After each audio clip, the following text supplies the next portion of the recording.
ട്രെയിനിൽ നമുക്കിഷ്ടമുള്ള സീറ്റ് തിരഞ്ഞെടുക്കാൻ പറ്റാത്തത് എന്തുകൊണ്ടാണെന്ന് നിങ്ങൾക്കറിയാമോ? ട്രെയിനിൽ നമുക്കിഷ്ടപ്പെട്ട സീറ്റ് തിരഞ്ഞെടുക്കാൻ സാധിക്കാത്തതിന് പ്രധാനമായി രണ്ട് കാരണങ്ങളുണ്ട്. ഒന്ന്, സുരക്ഷയും സ്ഥിരതയും, സേഫ്റ്റി ആൻഡ് സ്റ്റെബിലിറ്റി.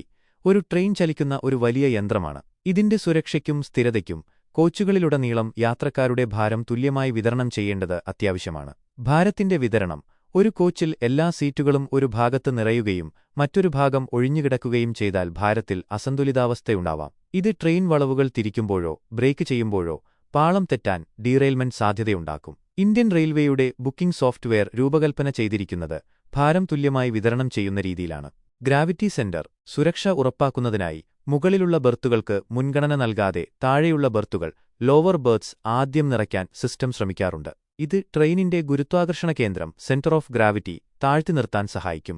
ഇത് സ്ഥിരതയ്ക്ക് പ്രധാനമാണ്. കോച്ചുകളുടെ വിതരണം: ഒരു ട്രെയിനിന്റെ എല്ലാ കോച്ചുകളിലും ഏകദേശം ഒരേ എണ്ണം യാത്രക്കാർ ഉണ്ടെന്ന് ഉറപ്പാക്കാൻ സിസ്റ്റം ശ്രമിക്കും. ചില കോച്ചുകൾ പൂർണ്ണമായും നിറഞ്ഞതും മറ്റു കോച്ചുകൾ ഒഴിഞ്ഞുകിടക്കുന്നതും ട്രെയിനിന്റെ പ്രവർത്തനത്തെ ബാധിക്കും. 2.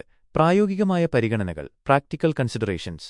ഇന്ത്യയിൽ ട്രെയിൻ യാത്രയ്ക്ക് വലിയ ഡിമാൻഡാണ്. എല്ലാവർക്കും ഇഷ്ടമുള്ള സീറ്റ് തിരഞ്ഞെടുക്കാൻ അനുവാദം നൽകിയാൽ ചില പ്രായോഗിക ബുദ്ധിമുട്ടുകളുണ്ടാവാം. തിക്കും തിരക്കും: എല്ലാവരും ജനലരികിലെ സീറ്റുകളോ അല്ലെങ്കിൽ താഴത്തെ ബെർത്തുകളോ പോലുള്ള ഇഷ്ടപ്പെട്ട സീറ്റുകൾക്കായി തിടുക്കം കൂട്ടിയേക്കാം. ഇത് ബുക്കിംഗ് സിസ്റ്റത്തിൽ ആശയക്കുഴപ്പങ്ങൾക്കും തടസ്സങ്ങൾക്കും ഇടയാക്കും.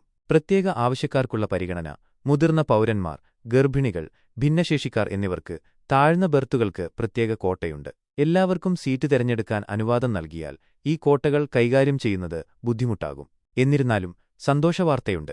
സമീപഭാവിയിൽ ഇന്ത്യൻ റെയിൽവേയുടെ ടിക്കറ്റ് ബുക്കിംഗ് സിസ്റ്റത്തിൽ വലിയ മാറ്റങ്ങൾ വരുന്നുണ്ടെന്നും വിമാനങ്ങളിൽ ചെയ്യുന്നതുപോലെ ഇഷ്ടമുള്ള സീറ്റ് തിരഞ്ഞെടുക്കാൻ യാത്രക്കാർക്ക് അവസരം ലഭിച്ചേക്കാമെന്നും നിലവിൽ വാർത്തകളുണ്ട്. ഈ വർഷം അവസാനത്തോടെ ഇത് പൂർണ്ണമായി പ്രവർത്തനക്ഷമമാകുമെന്നാണ് പ്രതീക്ഷിക്കുന്നത്.